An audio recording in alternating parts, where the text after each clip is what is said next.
Hey everybody, coming to you live from Hawaii, the island of Hawaii. Haha, not really. This is just my front yard, and I have this lovely oceany mural behind me. So I figured let me give my video kind of an island flair today. So this is my 8-week post-op update. So I've officially hit 2 months post-op. So I feel like I can't believe it's only been 2 months. Like, I feel like way more time has gone by. Um, and I've been feeling good, like, for the most part, and maybe too good because I feel like I might have pushed myself this last week because I wasn't feeling that great today. I joined the gym on Monday and did a Zumba class, and then I went swimming and I did a 5K on Saturday. We're doing the heart walk and decided to do the full walk and did 3.25 miles. And hiking and walking and doing yoga every morning. So I've been very active and I've had a lot of energy, and that's kind of why I've been so active. But last night I think it just hit me and my stomach was really bothering me. It was hurting, and I woke up still very uncomfortable. And I don't know if it was something I ate or if it was well, actually this whole day I was a little bit paranoid, thinking that maybe I was having a leak, some sort of a stomach leak, or like one of my what's it called, staples or whatever they use to, like the stitches to close up your stomach when they cut it, came loose or something. Because actually, another thing that happened last night, my cat Ray, which she's a full grown big cat, she was like, coming up to me and snuggling, and it was fine. And then at one point she got behind me on the pillow, and out of nowhere, and she's never done this before, she just jumps down on me and lands right on my chest, and I'm just like, she took the wind out of my sails. So I started getting all paranoid and like, oh, maybe she snapped one of the stitches, or maybe I have a leak. That's why I feel so bad. And I think that was when I was reminded of the fact that it's only been 2 months, and then I haven't even gotten to 3 months yet. So it kind of was a reality check that I need to slow it down a little bit. I was gonna go to the gym today too. I went for a hike, kind of not a hike, a walk. I went for a walk with my husband in the morning, and I was gonna go to the gym later this afternoon to swim. But I was like, you know what? I need to slow it down a little bit. I need to take it down a notch. Like, I don't know why I've been so obsessed with exercising lately. I've this energy that's coming out of nowhere. Like, it's not even like I want to just do exercise one time a day. I just like want to exercise all day long. I think I'm gonna turn into one of those like workout addicts, which is fine. If I'm gonna be addicted to anything, I might as well be exercise. So, um, and so this today was just a little bit difficult for me. Just my stomach just not feeling so great. But outside of today, it's been really great. Like, I've been feeling fine, not eating too much, but able to eat pretty much everything. Um, on Saturday, yeah, Saturday, I actually had meat, like meat. Like, I made beef stew, and I had a few pieces of meat, um, and I was okay. Although maybe that's why I wasn't feeling so good today. Again, I really shouldn't be eating meat, but it was so good because I just wanted some nice hearty soup, and the meat smelled so good, so I just had a couple of like little pieces, and they went down all right, and I was fine all day. But who knows? Maybe I pushed it, like, by doing that. That's another reason why my stomach wasn't feeling so great. So just need to not be too cocky and think that, oh, I feel great, so I could do it all. I could do anything. So that's, I think, the reality check that I had, is just to kind of keep in mind that it's still only 2 months and my body's still healing and recovering on the inside. And so, yeah, I'm gonna tone it down a bit. Another thing that happened this week was I hit a stall, like a real one, like a real stall, and it was very annoying. I was at 204.2, very specifically 0.2, because it literally wouldn't budge from that point two. It was like 204.2, 4 days in a row. And I'm like, what is my scale broken? Because I've never seen it. Like, I've seen like the first three digits stay the same, but the point part would usually, fluctuate or do something. But this time it was just like stuck at that number. And I'm just like, it's broken. It doesn't work. I had to make other people use it to make sure it didn't give the same answer. And I was just like, what is going on? This is so irritating, because I've been exercising like crazy. They always say, oh, if you hit a plateau, in order to get off the plateau, you got to mix it up. You got to do something different. So I did. I was exercising, swimming, Zumba. Like, these are all things I haven't done in a long time. So you would think that would have shaken it up and caused me to lose a lot of weight. But the body was like, nope, nope, I'm not doing anything. We're just going to stay right here at 204.2 for a week. I think it was actually almost 2 weeks. I was, last week I kept teeter-tottering between 203, 204, and then it just stuck at 204, and it's been at 204 until today. This morning I weighed in and I was at 203.2. What was it with that 0.2? I don't know. But I was like, okay, I'll take it. Finally. Went down a pound. Woohoo. So I'm hoping, and I weighed myself a couple of times because I didn't trust it. I was like, really? Really? Really? We're not going to go back to 204.2 tomorrow? So, we'll see how that goes tomorrow. But, I think I finally budged. And, this has been an exercise in patience. I think that usually when I hit a stall or a plateau, that's usually the breaking point for me. Like, it's like I'm exercising, I'm eating right, and I'm not losing weight.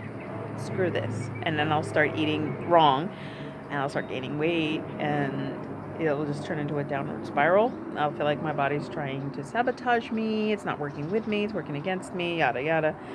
Negative internal dialogue. And I'll eventually just sort of give up. And this time around, and this is where the sleeve surgery was really handy, because there's no option to regress. Like, it's like, oh, well, too bad. You still can't eat more, so deal with it. So, which was fine. I actually was really glad that I didn't have that as a fallback, being able to just sort of cheat or have a binge day or a cheat day.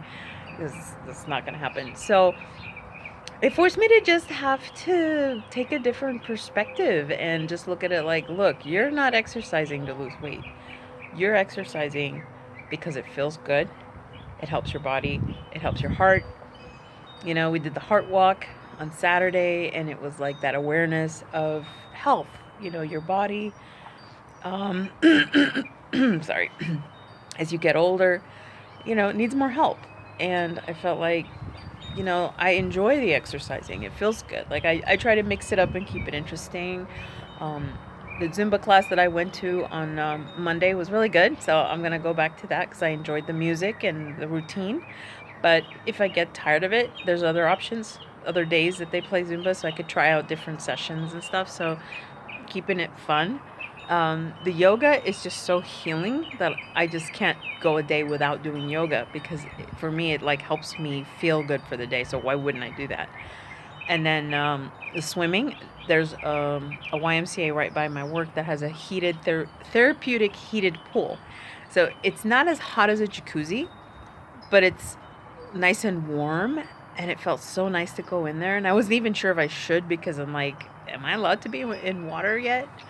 But it was fine. I mean, all my scars are pretty much sealed now. They're closed off, so nothing's going to get in. So I figured, okay. And I didn't push too hard. I just did like aerobic swimming where I was running in place, because it's not a very deep pool. I think it goes up to 4.5 feet. So, and again, I just did it because it felt really good. So I'm like, I have to look at exercise as a thing I do, again, like getting a massage or getting my nails done.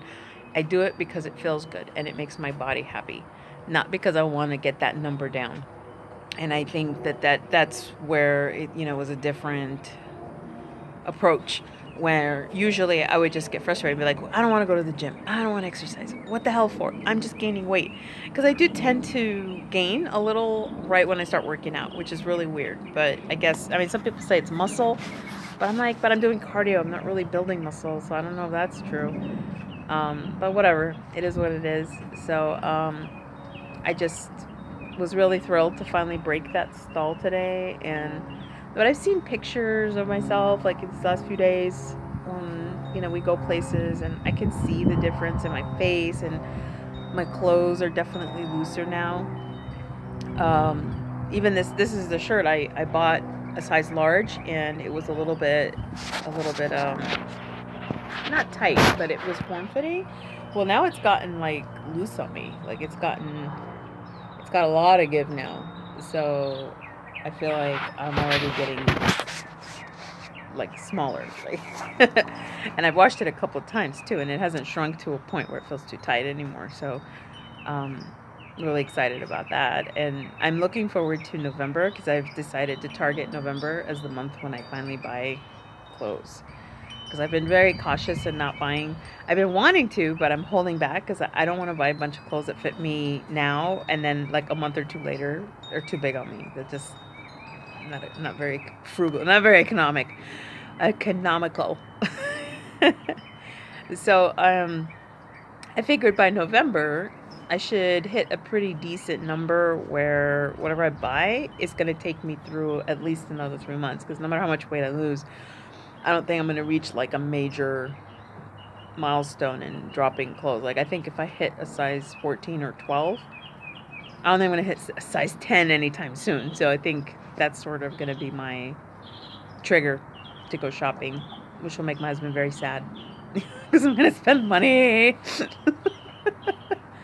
But it feels good. It just feels good to wear clothes that are smaller, to be able to walk into a store and feel that confidence that I'm gonna find something that fits. It's not gonna be like everything's too small. And it feels nice when you wear clothes and they're loose on you and they're comfortable, and you're not like trying to suck it in so you can zip up you know, pull up the zipper. So all those things have been the reward when the scale refused to give me anything. I found reward in all of that. So I'm not discouraged. Not that I have the option to be like, like I said, like I still can't eat anyway. It doesn't matter. But I have been watching some videos, and there's some pretty interesting pointers. Like one lady was saying, like if you work out a lot, you want to do a carb switch. So on the days when you work out a lot, have more carbs, and the days when you're not working out, cut back on the carbs, like do more keto style, and that way your body's never deprived. Like on the days when it really needs that extra energy, give your body that, and then on the days when it doesn't, you can cut back on the carbs. So, which I thought was kind of an interesting twist on things, because that seemed to work for her to help break her stalls. And I definitely, I don't want to completely cut carbs out, and I think it's very hard to when you're exercising. Your body needs those carbs for energy. So I do, but now I don't have to feel guilty about it. Like I'll gravitate towards things like rice and bread when I'm doing more exercise, and I feel like now I don't have to feel bad about it because it's like I kind of need it, and I eat it in small quantities, so it's not like something that will derail anything. A couple of tablespoons of rice isn't going to do anything. Um, so I'm going to try that and just kind of keep looking into other options and suggestions. I mean, YouTube's my best friend now. Like all these people and their stories and how they share, it just inspires me so much, and, keeps me on focus, on target. And, like with hair care too, like there's this one lady who talks about all these things that she does to take care of her hair. And I started using dry shampoo, which I love now. I'm like, how did I live without this product all these years? It's like, it just makes my hair feel like fluffy, like light and airy. And I haven't been, I think I mentioned this before, that I've stopped washing my hair routinely it has made a difference. Like my hair feels a little bit thicker now, it doesn't feel as scraggly and thin. And because I'm not heat treating it every day or blow drying it, it's not like all frazzled. It actually looks all right. It's okay. So I'm growing it out. For those who know me, I've had like a undercut for like ever. As you can see, it's already starting to grow out, and along with my gray hairs. But it is growing out. And I think I am gonna just grow it, and I'm gonna try to go for long hair, which for a while I avoided because my hair got so thin and brittle at the ends. But I think by keeping it dark, I think I'll be able to grow it out. Like I'll see how long I can go. I mean, I don't know that I'll get it down like really long hair, but um it'd be kind of cool to get back to kind of at least up to here, like midway down there would be nice. And I really need to take care of my grays. Oh my god, I'm getting distracted by them. Anyways, so yeah, so I was really happy and proud of myself on Saturday for doing the 5K and for just being committed to being healthy, because I really want to be that 80-year-old yoga instructor. That's my goal. You go into yoga class and this lady is like, you're like half her age. And she's like doing these poses that you can't even get into. And she looks fantastic and healthy and, just awesome. And I'm like, that's what I want to be when I get older. I want to be able to enjoy life in every stage of my life. Like everybody's like living it up in their 20s and trying to squeeze the last bit of the party out in the 30s. And um, so it's like as you get older, you enjoy life less and less. Like you spend more time worrying about your health, feeling sick, going to the hospitals. At least that's what I've experienced. And so now it's nice to know that I have an alternative. I have another option, and I can enjoy my 40s, my 50s, my 60s, my 70s, and I don't have to have that option of always struggling and being sick and going to doctors all the time. So, so I'm excited about that. And so now that I've hit my 2-month milestone, I'm thinking unless something exciting happens and I really want to share it, I might start just doing monthly updates. So my next update will be my 3-month update. Unless, again, something interesting happens in between, I'll definitely pop on and share. But for now, take care, be healthy, enjoy life. Bye-bye.